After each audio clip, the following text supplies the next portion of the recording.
like in the engineering applications. Okay, different types of situations will be taken, and you will see that how are they tackled, say at a gross macroscopic level.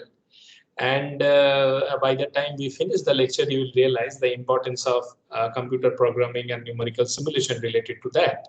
So presently, like, all these framework, what you are learning, these are all associated with the introduction of the concept or the introduction of the parameter.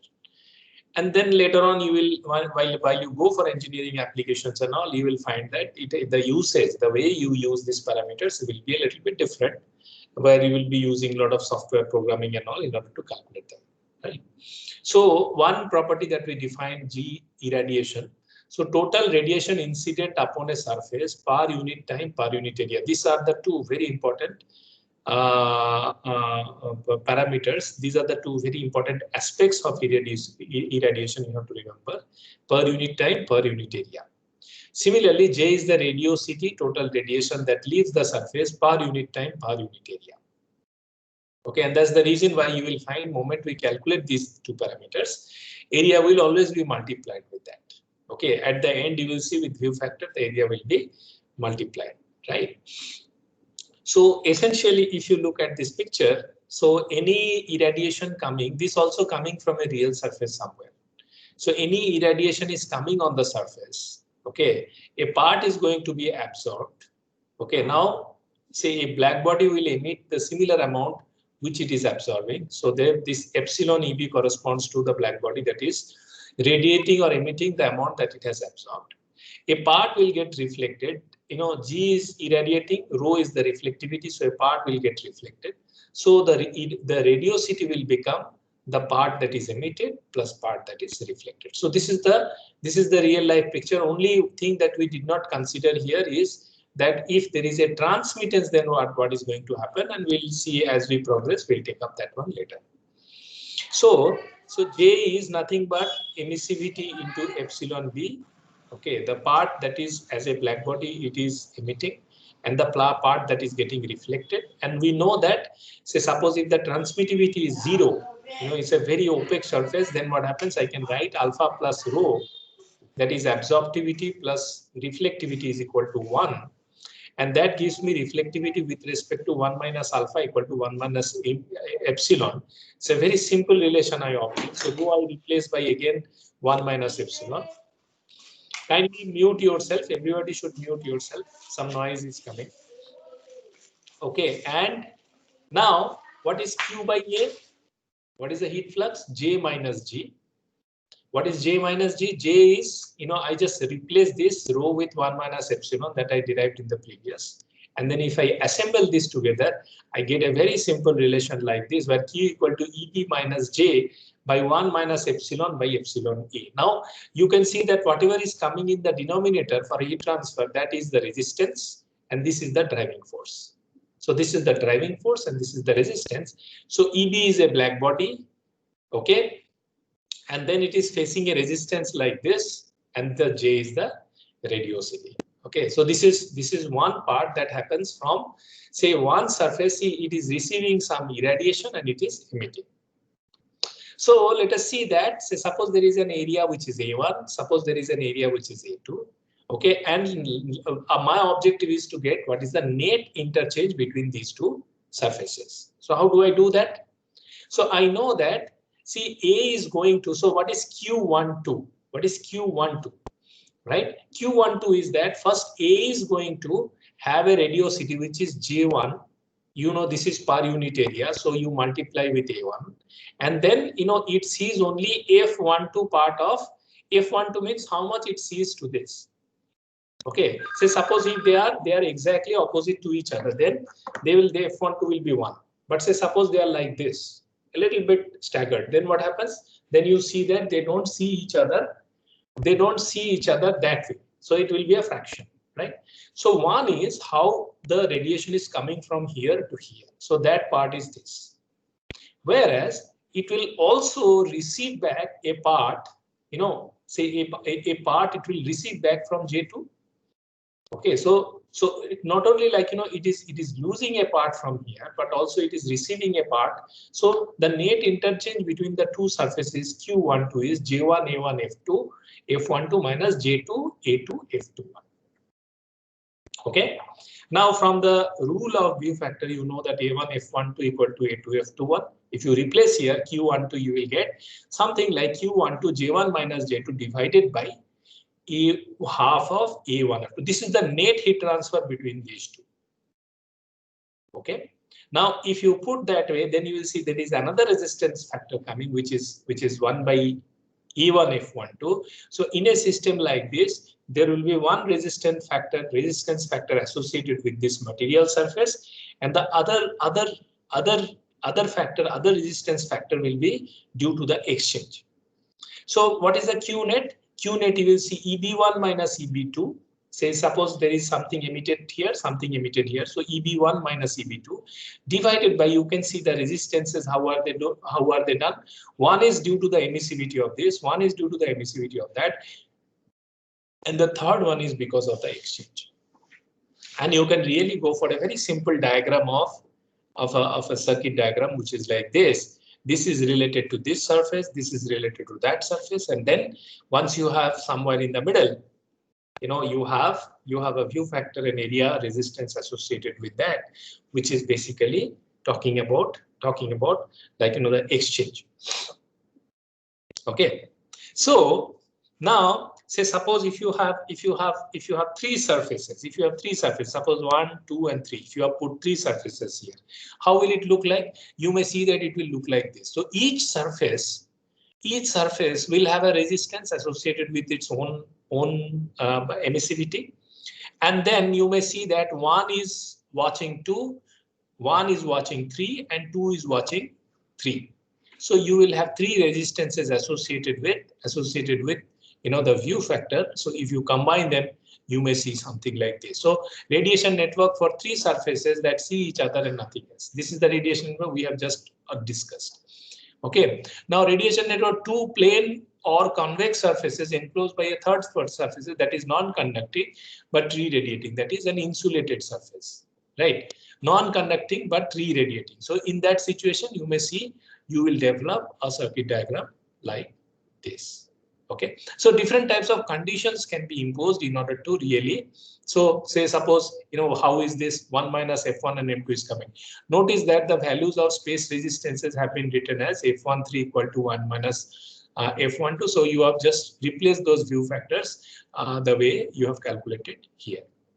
Right. So then say suppose you have here sigma, this epsilon b EB1 minus EB2. If you replace this with the Stefan-Boschmann formula, you will get sigma T1 to the power 4 minus T2 to the power 4, and then you have all this. So now you may see that this is more of a kind of engineering parameter. This is the heat transfer, net heat transfer you want because of the radiative forces, radiative energies, and then the surface temperature of the two surfaces, the emissivities of the surfaces, area, and view factor. View factor will be known, based on, generally typically view factor you will get from the plots for different types of situations. Okay, for a given area, combination, you have to use a plot and from there obtain. Now if you get that, then you can see that you will be able to really calculate the net radiative heat transfer.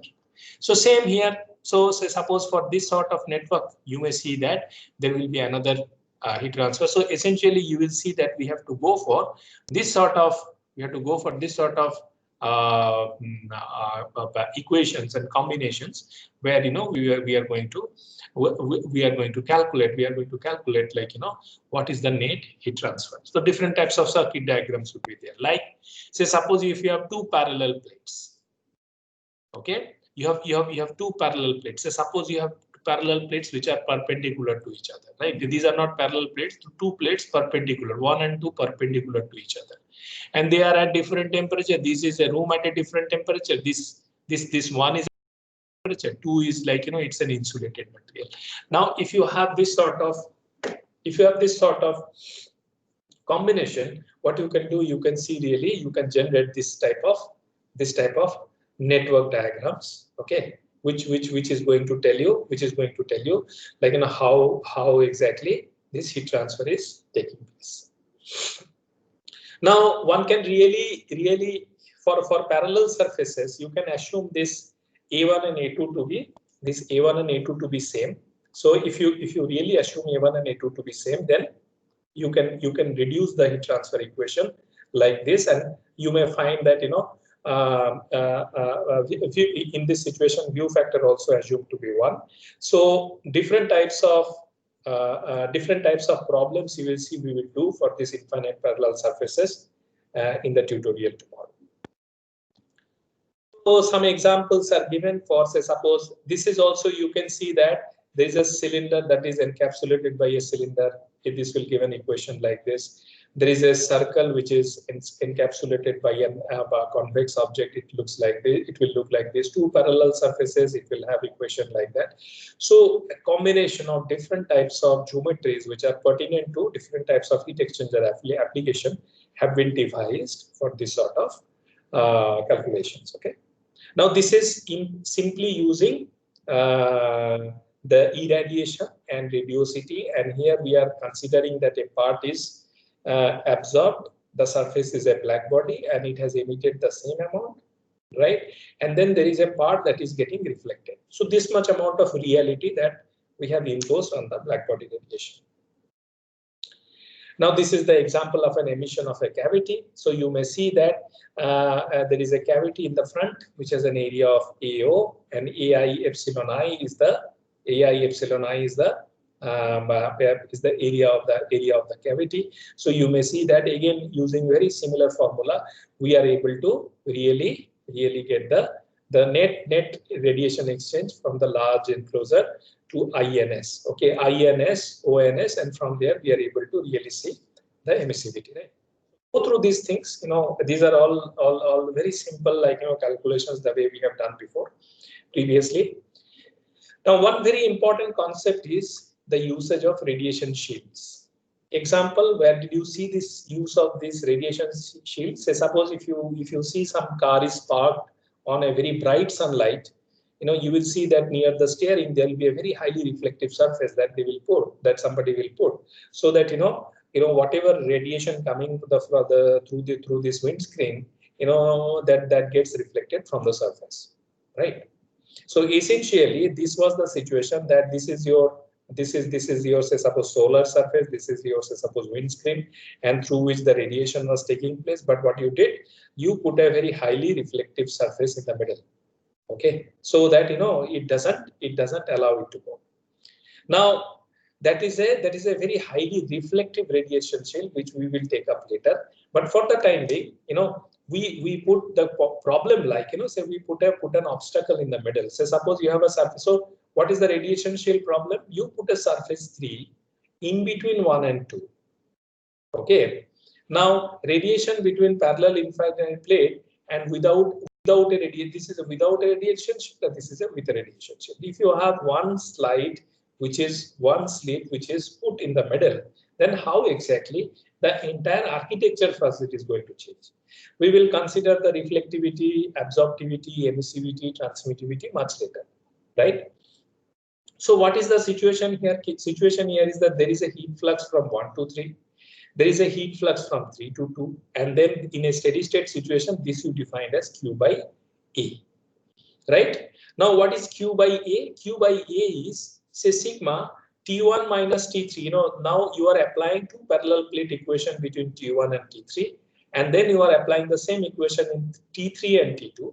Okay. And then what you are making, and you are writing in terms of 1 and 3, and this you are writing in terms of 2 and 3. Okay. Now, if you simplify it to be epsilon 1 to epsilon 2, epsilon 3, three surfaces are same, then you may end up getting a very simple relationship like this. Okay. Now, if this is the case, then for n number of radiation shields, you may end up getting a very simple correlation like this, which is associated with the total emissivity, and with no shield, it will come out to be something like this. And then if you look at the diagram, so EB1 first, then it has an emissivity. Okay, then it has a view factor of 1,3. Okay, area remains to be the same. Then you have the resistance associated with the emissivity of this material. Okay. Then you have this is associated with this part.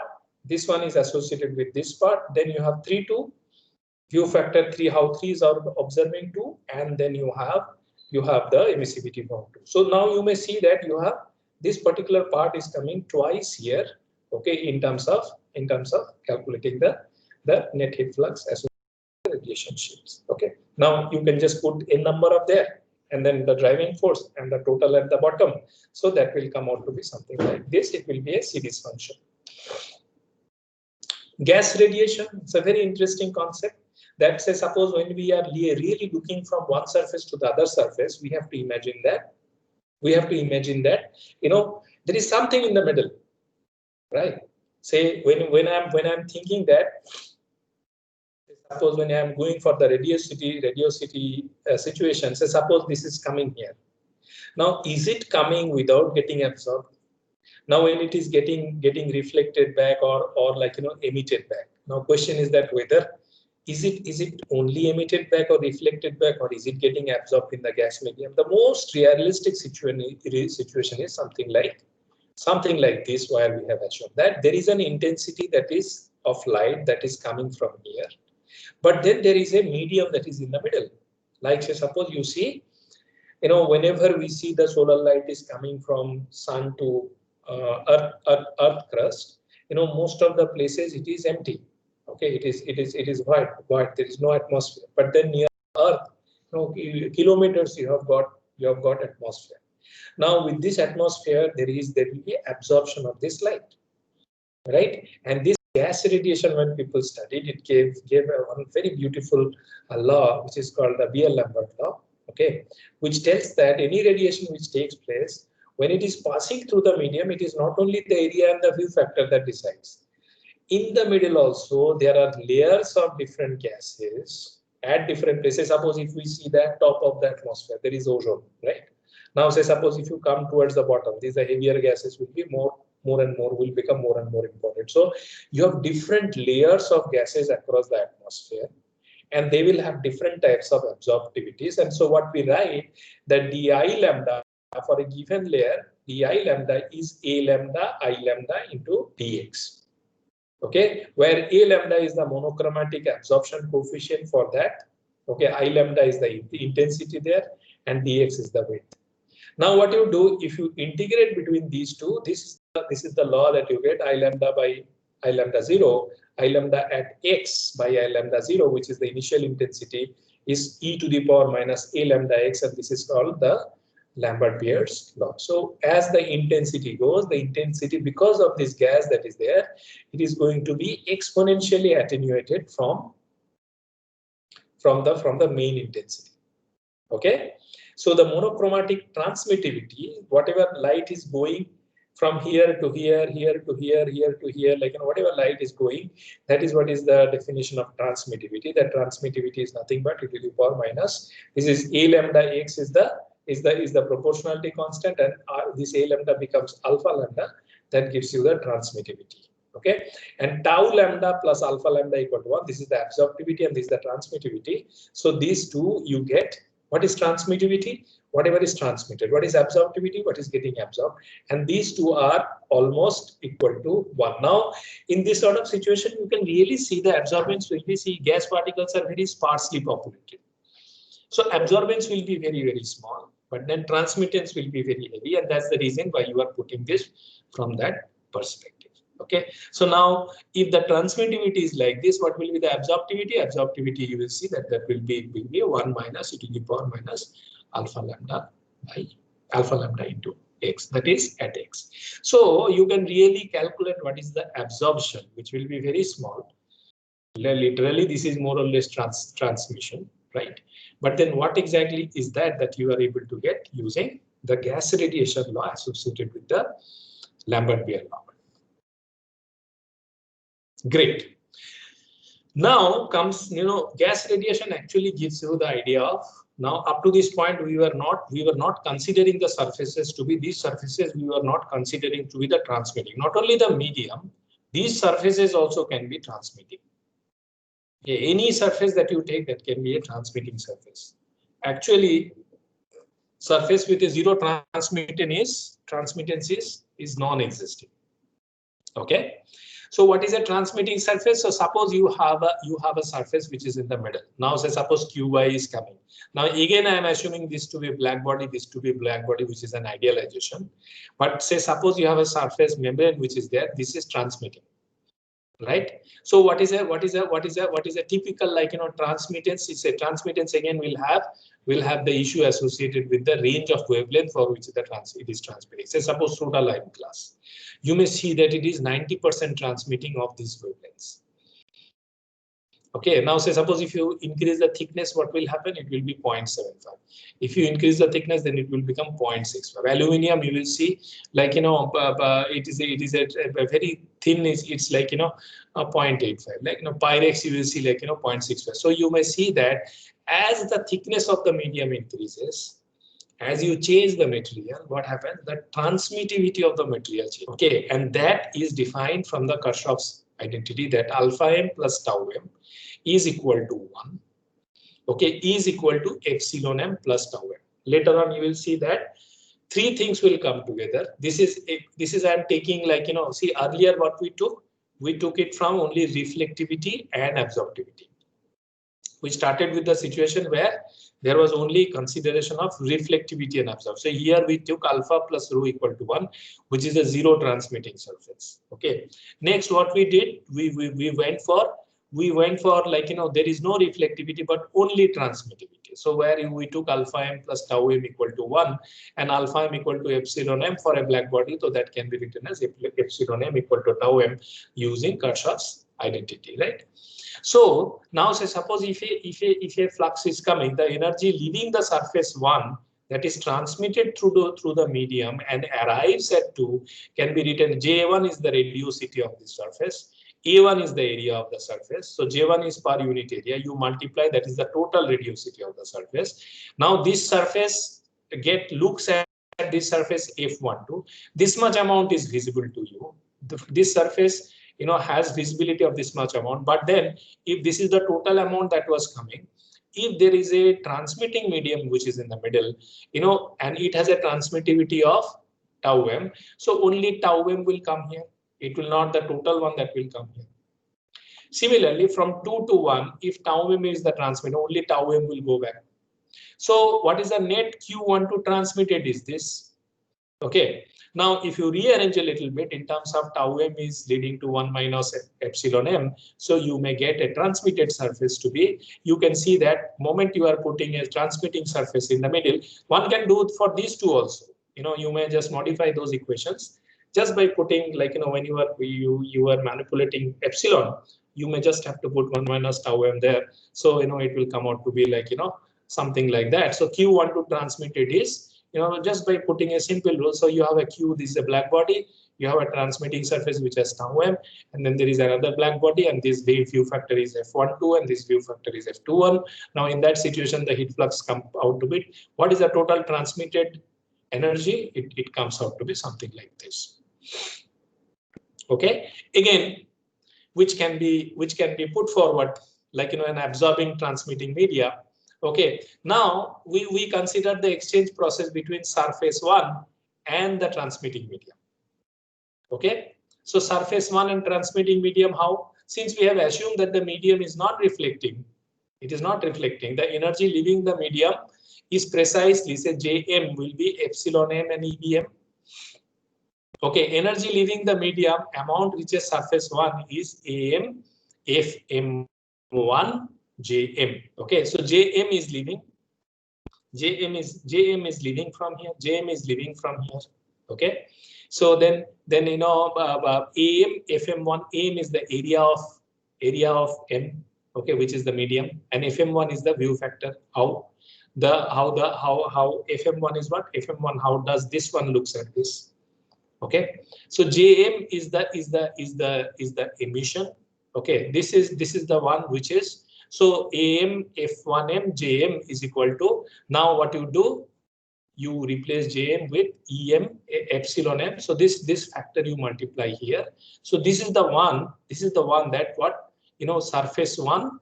So energy leaving the medium and amount reaches. So the amount of energy that it has received, from that how much it is going back there is essentially evaluated by this. Of that energy leaving the surface 1, the quantity that reaches the transparent medium, okay, what is the amount of say suppose what is something leaving from here? This is J1. What is view factor? F1. Okay, so you can see that J1, A1, F1m, alpha m is the absorptivity. Okay, and that is what is equal to J1, A1, F1m emissivity. So this is what is emitted by, of that energy, surface 1 is giving to the transparent medium. So now if you take a net, it comes out to be, it's the subtraction between these two. It comes out to be this. Now you put the identity of A1 F1m equal to AM FM1. Now if you put this identity, you get the net is equal to like this. Okay, and then what you do, EBM, you replace the Stefan-Boltzmann law, and then you get a very simple correlation for the net, and the circuit diagram becomes something like this. Right? So you can see that this is associated with a transmitting surface. Okay, this is associated with the surface 1, the emissivity. This is associated with the surface 2 emissivity, and you may see that there are these types of, so one is, this is with this part, this is with this part, okay, and this is with, if you don't have this, then these two are there, so this is associated with that, right? So you can see that all the circuit diagrams, it's pretty much straightforward, and then that gives you the equation for the net, equation for the net heat transfer, and from there you can really calculate the heat transfer. Now say suppose you increase the numbers. Okay, so from 1 it is coming here, from M it is going to N, and N it is going to 2. Then again you see that it becomes a very straightforward routine activity that you did here. Right, exactly the same thing that you are going to. So what is Q1 to M? It is what is going in, coming back. So you get an equation like that. Now 2 to N, coming in and going back, you get an equation like that. Okay, leaving surface 1, an amount arriving surface 2, leaving surface 1, amount arriving surface 2. First it is going to be transmitted from here, then it is going to be transmitted from here. So you can see 2 transmittance are multiplied. That will be from Kirchhoff's identity in terms of emissivity. It is written like that. Okay. Now what is coming back from here? Again similar. Now if you add all this together, you get a very simple relationship like this. Okay. Now which is a kind of like, this is J1, this is J2, and then this is epsilon. So now if you have n number of transmitters in the middle, so you just see that, you can see that this number will increase. So here you had only 1, here you had only 1, here you had 2, and then it will keep on increasing as you have n number of here. All right. Yes. So you can see that it can also be written in terms of this is the between surface 1 and M, right? So when you have gone for, so here you have got Q12 transmitted, right? Now here Q1N, okay, and QMN, Q1N. Again, you can really calculate just the way we did the calculation previously. So all these net Qs can be calculated just like the way we did the rule. Like what is Q1M? 1 emission and then M giving back. Q2N, 2 emission and then 2 getting back. Okay, and then there we are extensively using this view factor rules like A1 F12 is equal to A2 F21. So those sort of rules we are using. Just go through them. And now if you put together the circuit diagram for all the Q nets together, it comes out to be something like this. Right. Now this is a simplification. You may see that from here only we will be able to see that one. How? Because since it is one transmitting media, you had chain like this. Now if you have another transmitting media, I can add another point, another triangle between these two. Essentially you will see that has happened here. So First is this triangle which we had drawn here. There is another triangle which we had drawn here, and then there is a kind of in between these two there is another resistance. So that comes here. So what is this? This is associated with this. What is this? This is associated with that. What is this? This is between these two. Okay. Now there is an exchange between these two, that is here. There is an exchange between these two, that is here. There is an exchange between this and this, that is here. There is an exchange between this and this, that is here. And there is an exchange between these two, that is here. So these are all calculated just by making binary laws, and from there you are able to get this is the total resistance, total equation that you get for the net. And then all this separately you calculate out. Now all these heat transfers you can separately calculate out to totally see what will be the net heat transfer. Right. So we could take care of, first we took two simple things, absorption and emission. Okay. Then we brought out the complexity of black body to gray body. Okay. Now from the gray body, when we defined the real body, so we brought in the concept of radiosity and irradiation. Okay, and in radiosity and irradiation, we introduced two properties. One is the transmittivity and the other is the reflectivity. Okay, now the two things remaining as we progress in next few slides, you will see that transmittivity and reflectivity both has two components. One is called a specular component, and another one is called a diffuse component. So this is reflection can happen like this, which is a specular reflection. Reflection can also happen like this, which is a diffuse reflection. Similarly, transmission can happen, like a single ray, and transmission can also happen in a diffuse manner. So rho is rho s plus rho d. That means rho s is the specular, rho d is the diffuse. Okay. Similarly, transmittivity can also be, this is the reflectivity. Transmittivity can also be tau s plus tau. Right. So this is the additional complexity associated with the real surfaces. Correct. Now problem is that no real surface is completely diffuse or completely specular in terms of transmittivity and reflectivity. All the surfaces may reflect or transmit a portion, and in a specular manner, in a diffuse manner. That is why you need to consider these things. Right. So epsilon equal to alpha remains same. Okay, but then this rho has two components, that is rho b, rho s, and rho d. And based on the surface that you are using, you decide whether it should be rho s and rho d. Right. So only, like say, suppose if you have only go for diffuse radiosity, so you will be using only rho d. Right.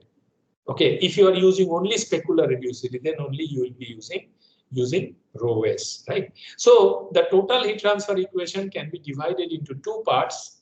Okay. Now from there you may see that you may see that we define this diffuse radiosity to be JD, and then if you look at the Q, now solving for G, if you take these two G and solving for Q, you may get an equation like this, which can come up with this is nothing but 1 minus rho s means what?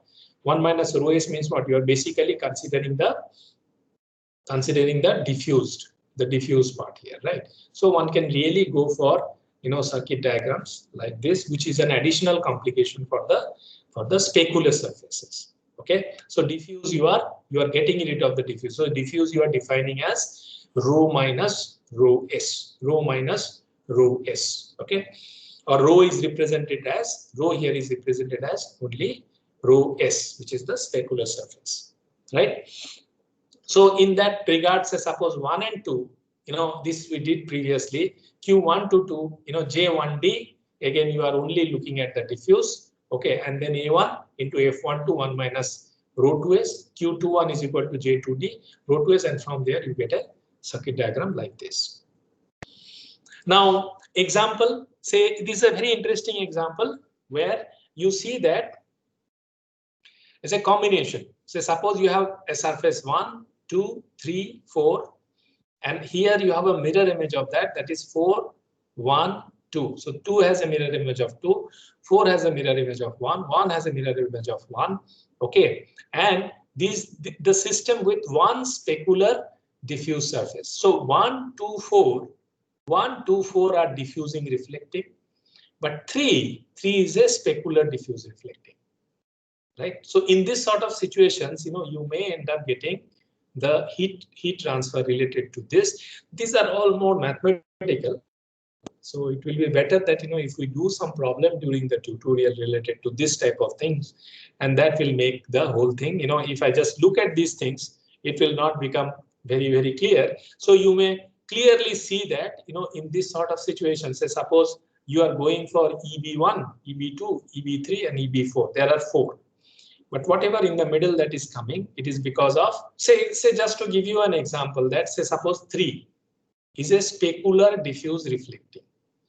What does it mean? Say from 1, something is going to 3, right? So if some 1 is going to 3, that is going to come to a part of that. Since this is a diffuse reflecting, and since this is a specular reflecting, so a part of the rho d that is going to come here, and a part of the rho s that is also going to come here, right? Now say suppose a part of the rho d is going to come there, a part of the rho s is going to come there. Right now, 1, 2, 4 are diffuse reflecting. They are not specular. So they only going to give rho d. These are going to give rho d. And in that process, you end up developing this, just scribble through the entire process just the way it has been taught, that Q21, 2 to 1, J2, A2, F21, straightforward, right? Now say suppose Q21, specular reflected. Okay, 2 and 1, these are all specular. Specular reflected. Say suppose 2 to 1. Why 2 to 1 specular reflected? Because from 3 something is coming, and that is going to go to this one. So how much will be that? So you may just add rho 2s like this, right? So Q21 you may see that J2, what is 2 to 1? 2 to 1 coming back. So J2, A2, F21, and then there will be a part of the reflection that is coming here.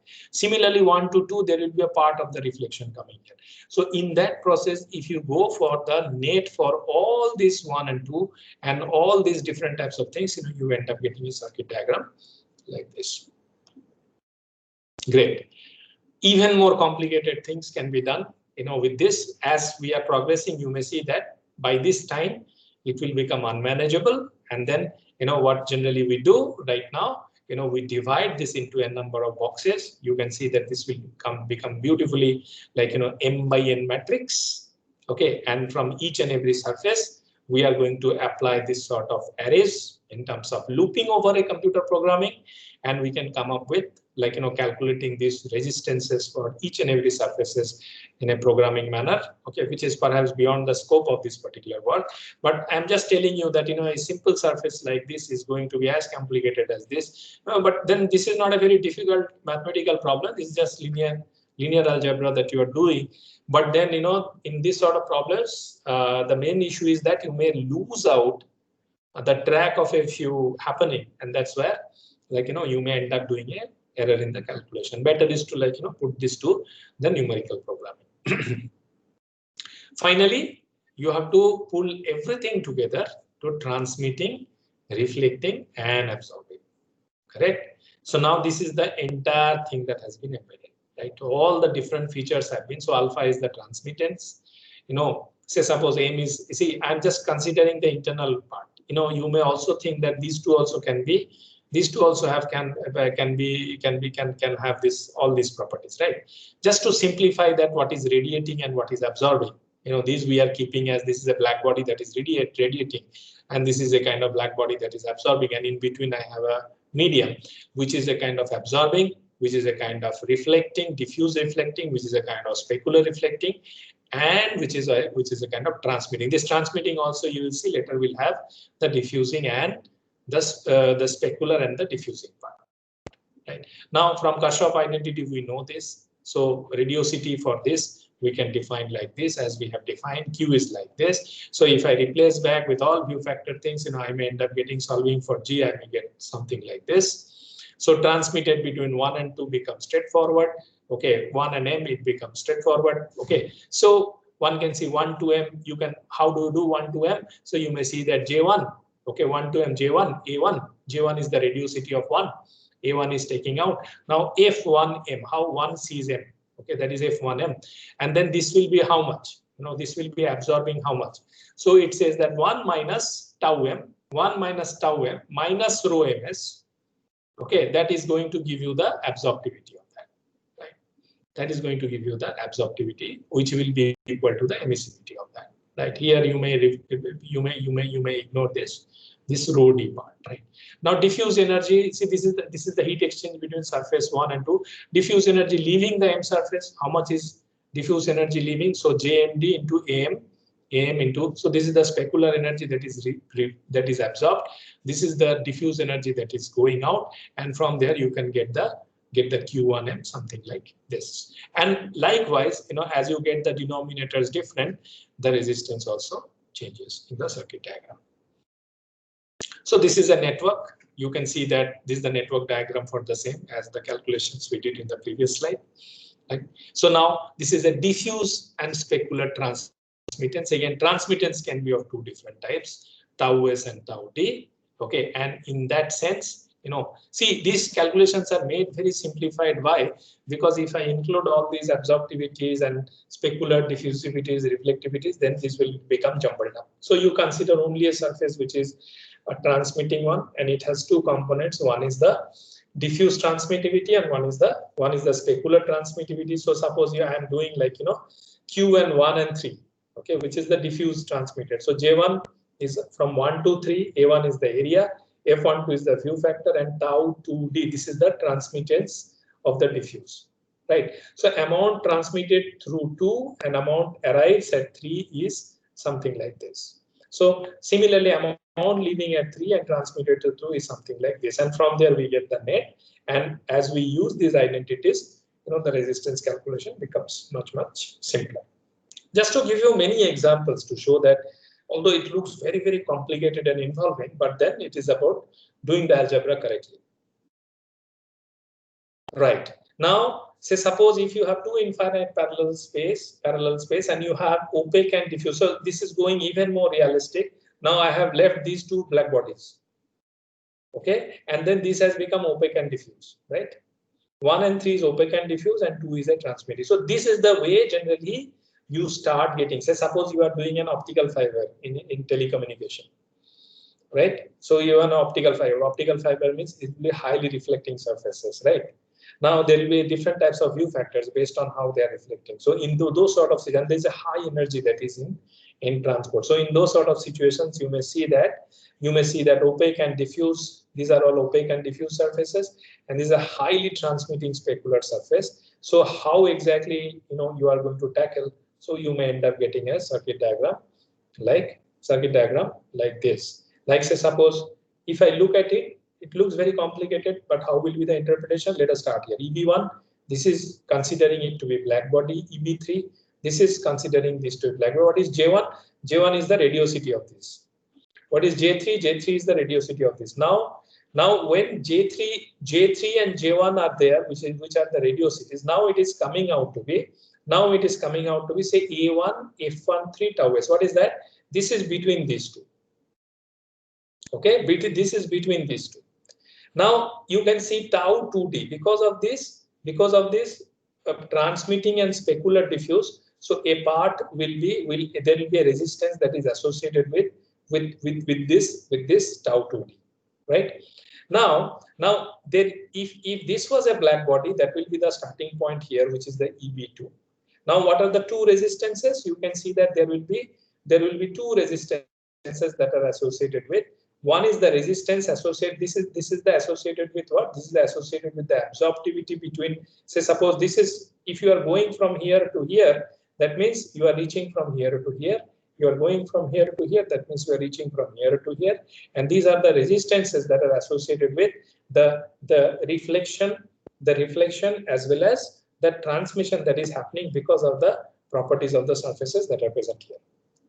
Great. Right. Now, if you look at nature, you may see that, say suppose if the solar radiation, if you start, say suppose you have sent a satellite, right? And you have sent a satellite. Typically, you send the satellites from the seashores. Like say, suppose Orissa, you have a ISRO center through which, like you just you throw a satellite to the atmosphere, right? So if you are at the normal seashore, you may see the radiation like this. And as the satellite goes up the atmosphere, this is outside the atmosphere, okay, and near sun it is arriving. So you may slowly see that the radiation profile, that is more like a black body radiation profile at 10,000 ranking, okay, or at about 5,800 Kelvin. So at outside atmosphere, the radiation profile that we observe. What am I observing here? It is the heat flux. It is the solar radiation flux to what?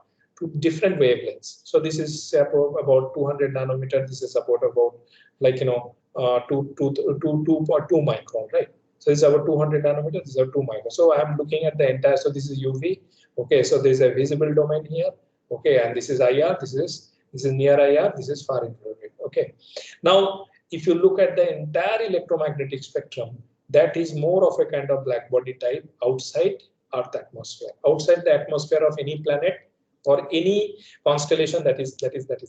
But then moment you look at the inside the atmosphere, you may start observing, I mean, realistic picture like this. Now, why does that happen? There are different reasons why does that happen. Number one, you have seen the gas radiation, which is the absorption. Okay. Number two is that now, say, suppose dust particles are moving around, some meteoroids, asteroids are moving around, right? So they can be highly reflective surface, they can be specular, they can be they can do specular reflection, they can do diffuse reflection. Okay, they can do specular transmission, they can do diffuse transmission. Now, all because of all those phenomena, you may see a pure black body radiation becomes a kind of realistic radiation like this. This is at sea level. So this is at sea level at incident angle 0. That means, if it is directly hitting the surface, you may see something like this, which happens for a very less time during the year, especially like, if you are not in an equatorial zone. Most of the time, if it is something like this, where the radiation is like that. So you may see that the intensity of radiational loss is very high. And, we slowly shift from all these, atmospheric absorptions actually shift this from visible to IR, this solar radiation, which actually is the factor why this, this globe or this Earth is surviving, because of this atmosphere. That's why, atmosphere, environment, these are some important subjects where, like, you can see that if a 5,800 Kelvin radiation, which was supposed to be coming to us and destroying us, now as you put the atmosphere at the sea level, you may see like, attenuated and very docile waves which are coming to us. Essentially, a part of it is helping us in killing the bacteria and viruses. A part is helping us in preparing the food in the form of trees and other vegetation that are taking place. And then, the other sources, other infrared and all these things, they are also helping us in different other aspects, like, cleaning of water. Okay, say suppose energy, suppose harvesting of food. Okay, different types of activities that take place, and that has so you can see that atmosphere has a huge role to play.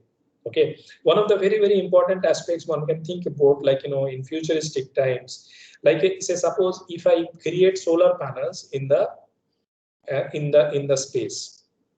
This can be a very interesting idea. I think, you have heard about Elon Musk and this Tesla movement, where, like, they are trying to go beyond atmosphere and put up, like, energy plants, where, like, this energy intensity is very high. Now, say suppose if you can really harvest energy from here, you actually need not come back to Earth and then burn these fossil fuels in order to generate energy. So that can be another very, very important important aspect. Now, of course, like, it is quite apparent that solar ray that arrives the surface of the Earth does not behave like a radiation, like an ideal gray body, right?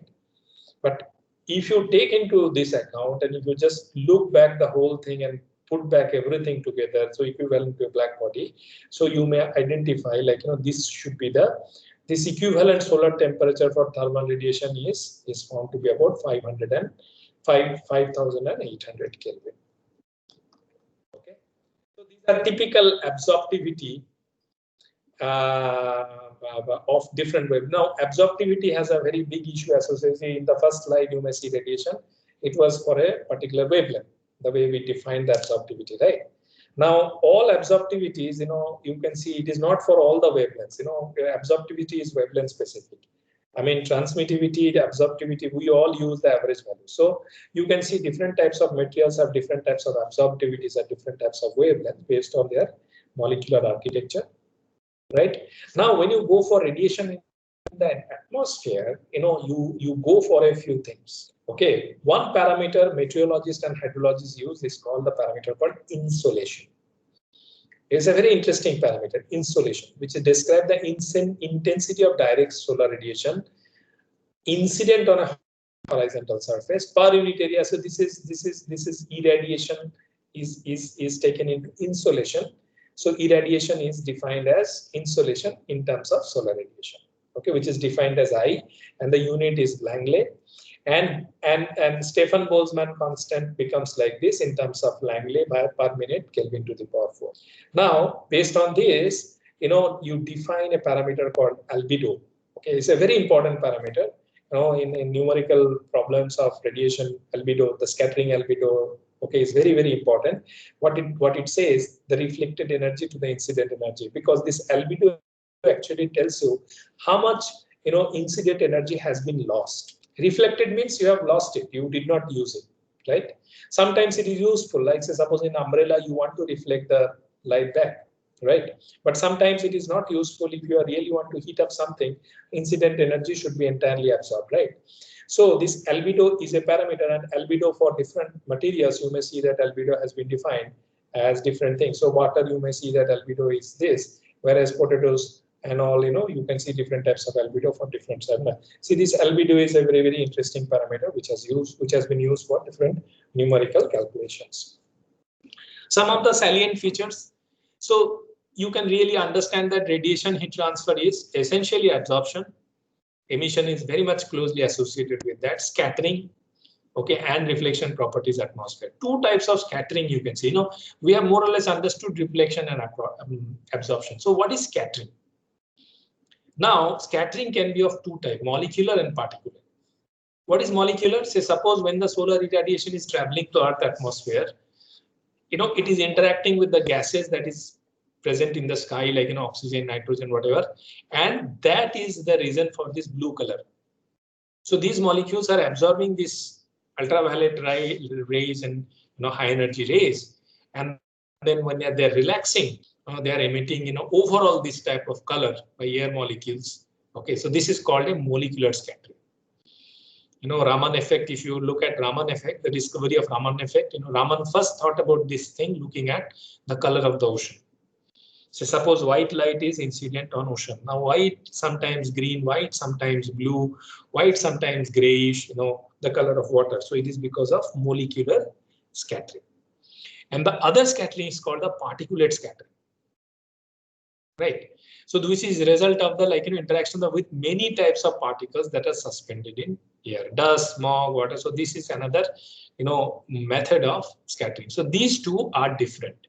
Now, scattering processes are governed mainly by size of the particle in comparison with the wavelength. So all scattering has, scattering depends on what is the wavelength size and what is the particle size. Maximum scattering occurs when the wavelength of the particle and sizes are equal. So this is another rule. When the size and particle wavelength, and say suppose if you have a 200 nanometers wavelength light, and if you are bombarding it on a 200 nanometer particle, then the scattering is maximum. It decreases progressively with longer wavelengths. So if you have very long wavelengths, say suppose sound wave, if you are bombarding on a nanoparticle, so there will be no scattering. But for wavelengths smaller than the particle size, okay, the radiation tends to be reflected. It's one very important point. Right? So there's a very important role that scattering plays in absorption and reflection, and it is distributed. So if you have wavelength smaller than particle size, it tends to reflect. Okay, if it is equal, then it scatters in the form of molecular scattering, absorption become higher. If it is too large, then absorption become very, very less.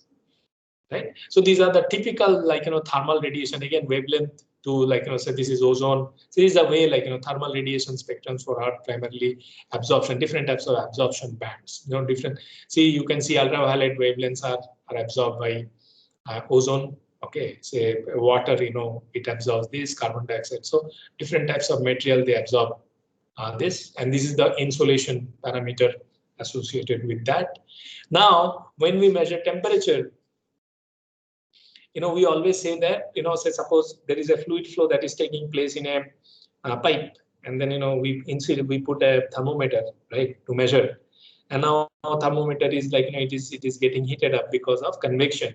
But then what we miss out, if the temperature difference is too much, then we miss out this parameter, right? So essentially, you should enforce this equation in order to, if the temperature difference between the bulb and this surface is very high, then you have to ensure this in order to correct your calculations, right?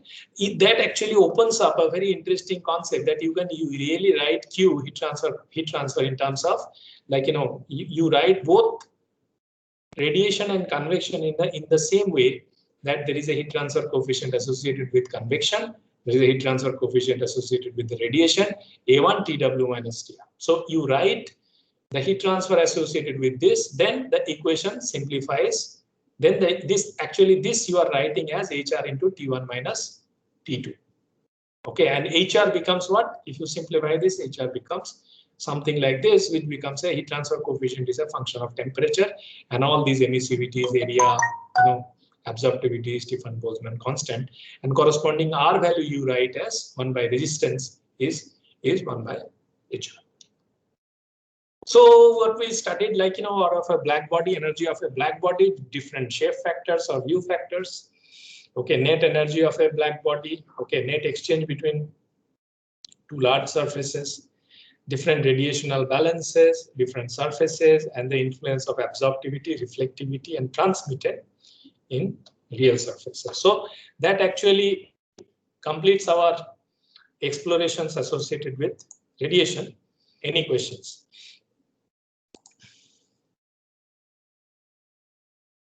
Any question? So tomorrow we will take up some of the problems, very similar to whatever we discussed in the slides. Okay, and tutorial will have about 12 to 15 problems. Just go through them. Okay, you have to get some control over it, right?